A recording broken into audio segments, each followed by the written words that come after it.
Good morning all. എല്ലാ ദിവസവും രാവിലെയുള്ള പ്രീ മാർക്കറ്റ് റിപ്പോർട്ടിലേക്ക് കിടക്കാം. മാർക്കറ്റ് ഇന്നലെ ഒരു 3 ദിവസത്തെ ഒരു റാലിക്ക് ശേഷം 24,100 24,000 താഴെ ക്ലോസ് ചെയ്തൊരവസ്ഥയാണ് ഉണ്ടായിരുന്നത്. മന്ത്ലി എക്സ്പയറിയാണ് ഇന്നലെ ഉണ്ടായിരുന്നത്. ഇന്ന് മുതൽ ഒരു പുതിയ എക്സ്പയറി.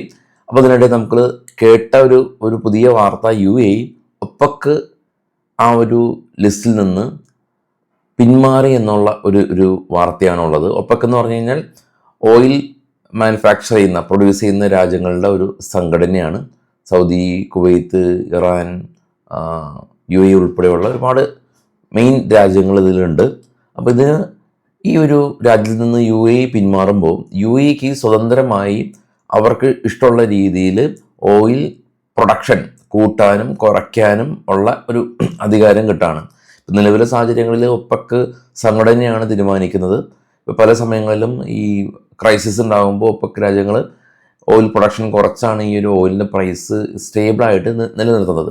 അപ്പോൾ UAE എന്തുകൊണ്ട് പിന്മാറി എന്ന് ചോദിച്ചാൽ, ഈ റീസെൻ്റ് ആയിട്ടുള്ള ഒരു ഇറാൻ്റെ അറ്റാക്കിൽ ഏറ്റവും കൂടുതൽ ഡ്രോണിൻ്റെ ആക്രമണം UAEക്കാണ് നേരിട്ടത്. അപ്പോൾ UAEനെ മറ്റുള്ള രാജ്യങ്ങൾ പിന്തുണച്ചില്ല എന്നുള്ളൊരു ആരോപണമുണ്ട്. സെയിം ടൈം UAEയുടെ പ്രൊഡക്ഷൻ കപ്പാസിറ്റി UAE ഓൾറെഡി ഉയർത്തിയിട്ടുണ്ട്. അപ്പോൾ ഒപ്പക്കിൻ്റെ ഭാഗത്തു നിന്നുള്ളൊരു പ്രൊഡക്ഷൻ ക്യാപ്പ് ഉള്ളതുകൊണ്ട് UAEക്ക് സ്വതന്ത്രമായിട്ട് അവർക്ക് അത് ഏറ്റക്കുറച്ചിൽ വളർത്താൻ പറ്റുന്നുമില്ല. അപ്പോൾ ഇനി മുതൽ UAE സ്വതന്ത്രമാവുന്നുണ്ട്. അപ്പോൾ അത് ഒപ്പക്ക് രാജ്യങ്ങൾക്ക് അത് ഒരു തിരിച്ചടി തന്നെയാണ്, എസ്പെഷ്യലി സൗദി ഉൾപ്പെടെയുള്ള രാജ്യങ്ങൾക്ക്. അപ്പോൾ അതാണ് ഒരു പുതിയ അപ്ഡേറ്റ് ഉള്ളത്. പിന്നെ ഈ ഇറാൻ US ഓൾറെഡി തന്നെ ഒരു പുതിയ പ്രപ്പോസൽ കൊടുത്തിട്ടുണ്ട്. അതിൻ്റെ പേരിൽ നടപടിയൊന്നും എടുത്തിട്ടില്ല. പക്ഷേ സ്വപ്നവും ന്യൂസുകളിലൊക്കെ ഉള്ളത് ട്രംപിന് സാറ്റിസ്ഫൈ ആവാത്ത ഒരു പ്രപ്പോസലാണ് ഇറാൻ കൊടുത്തിട്ടുള്ളത് എന്നുള്ളതാണ്. ഓഫ് കോഴ്സ് ഇറാൻ ഈ ഒരു യുറേനിയം അങ്ങനെയുള്ള കാര്യങ്ങൾ പിന്നീട് ചർച്ച ചെയ്യാം, ഇപ്പോഴുള്ള യുദ്ധം കാര്യങ്ങൾ ചർച്ച ചെയ്യാമെന്നുള്ള പ്രപ്പോസലാണ് കൊടുത്തിട്ടുള്ളത്. ട്രംപിന് സ്വാഭാവികമായിട്ടും അത് തൃപ്തി ആവാനുള്ള സാധ്യതകൾ വളരെയധികം കുറവുമാണ്. അപ്പോൾ അതാണ് പ്രധാന അപ്ഡേറ്റ്. ഇനിയിപ്പോൾ ഇന്ന് US ഇൻട്രസ്റ്റ് റേറ്റ് ഡിസിഷൻസ് വരുന്നുണ്ട്. ഇന്ത്യൻ സമയം 11 PM അപ്പോൾ നാളെ അതിൻ്റെ ഇമ്പാക്റ്റുകൾ വരും. ഓവർനൈറ്റ് പൊസിഷൻസ് എല്ലാം തന്നെ കുറച്ച് ആലോചിച്ച് വേണം ചെയ്യാൻ. നേരെ നമുക്ക് ഗ്ലോബൽ മാർക്കറ്റുകൾ ഒന്ന് കണ്ടുവരാം. Gold 4583, silver 72, bitcoin 7600, Brent oil 104, natural gas 2.6, Nifty indicate ചെയ്യുന്നത് 24,075 എന്ന നിലയിലാണ്. ഡോ പോസിറ്റീവാണ്, നാസ്ഡാക്ക് ഫ്യൂച്ചറും പോസിറ്റീവാണ്. എന്നാൽ ഏഷ്യൻ മാർക്കറ്റുകളെല്ലാം തന്നെ നെഗറ്റീവാണ്. ഇന്നലെ ക്ലോസ് ആയ ഡോയും നാസ്ഡാക്കും നെഗറ്റീവായിരുന്നു. ഇന്നലെ ക്ലോസ് ആയ European market 3 flat with negative സെൻറ്റിമെൻറ്റ്സിലാണ് ഉണ്ടായിരുന്നത്. ഇത് US മാർക്കറ്റിൽ ലിസ്റ്റ് ചെയ്ത ഇന്ത്യൻ കമ്പനികളാണ്. ADRലെല്ലാം തന്നെ ICICI ബാങ്ക് ഇടിഞ്ഞിരുന്നു 2.2%. പിന്നീട് എക്സെൻഡ് ഹവേഴ്സിൽ തിരിച്ചു കയറി. HDFC ബാങ്ക് ഇടിഞ്ഞിരുന്നു, എന്നാൽ എക്സെൻഡ് ഹവേഴ്സിൽ 2.5% കയറി. ഇൻഫോസിസിലോ വിപ്രോയിലോ പ്രശ്നങ്ങളൊന്നും തന്നെ ഇതുവരെ ഇല്ല എന്നുള്ളതാണ് സമാധാനം നൽകുന്ന കാര്യം. ഇനി നമുക്ക് നേരെ സ്റ്റോക്കിൻ്റെ കുറച്ച് വാർത്തകളൊക്കെ പോകാം. ഇത് ബൈസൽ റെക്കമെൻഡേഷൻ അല്ല. Bandhan bank net profit 68% year on year ഉയർന്ന് 534 കോടി രൂപ കരസ്ഥമാക്കി. REC വീക്ക് പെർഫോമൻസ് ആയിരുന്നു. നെറ്റ് പ്രോഫിറ്റ് 20% ഇടിവ് ആണ് ഉണ്ടാക്കിയിട്ടുള്ളത്. സിയറ്റ് നെറ്റ് പ്രോഫിറ്റ് ഓൾമോസ്റ്റ് ഡബിളായി, 100 നിന്ന് 244 കോടി രൂപയിലേക്ക് ഉയർന്നു.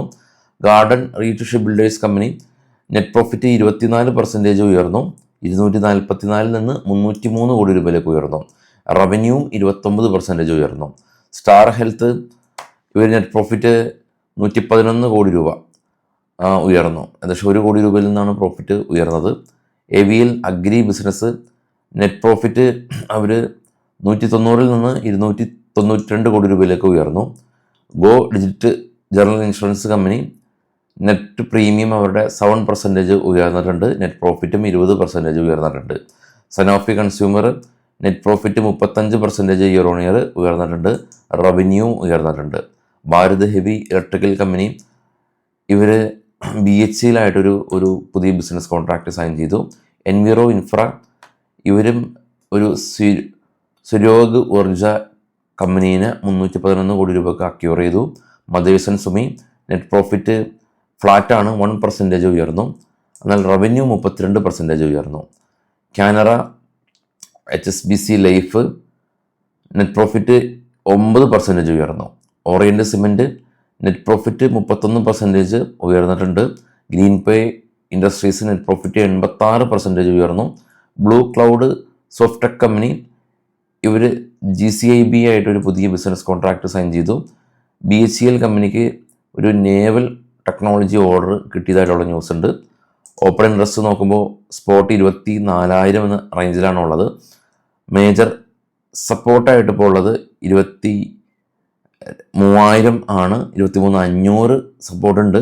എന്നാൽ 24,000 സ്ട്രാഡിലുകളെല്ലാം തന്നെ ഫോം ചെയ്തിട്ടുണ്ട്. 24,500 റെസിസ്റ്റൻസ് സോണുകളുള്ളത്. നമുക്ക് വൈകിട്ട് പോസ്റ്റ് മാർക്കറ്റായിട്ട് കാണാം. എല്ലാവർക്കും ശുഭ ദിനം നേരുന്നു. ചാനൽ എല്ലാവർക്കും ഷെയർ ചെയ്ത് കൊടുക്കാൻ മറക്കരുത്. Thank you all.